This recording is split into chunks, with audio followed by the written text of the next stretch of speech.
बिस्मिल्लाहिर्रहमानिर्रहीम। अस्सलामु अलैकुम। जैसी रूह वैसे फरिश्ते, अज़दवाजियात।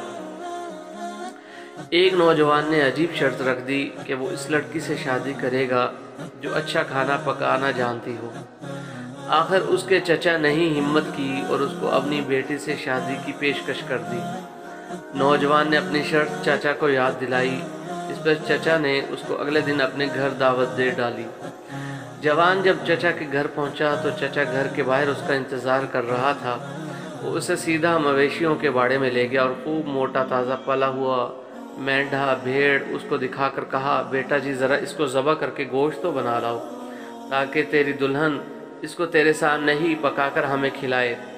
मैंने भी मेंढा ज़बह करके अपने चचा की बेटी को दिया था जिसने इसे बेहतरीन तरीके से पकाकर मुझे खिलाया था और हमारी शादी हो गई थी।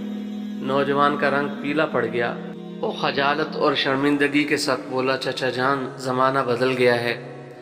आज के जवान मेंढे ज़बह करना भूल गए हैं।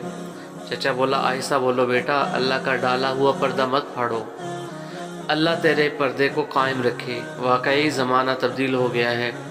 अब लड़के मेंढा ज़बह करना भूल गए हैं और लड़कियां खाना पकाना भूल गई हैं।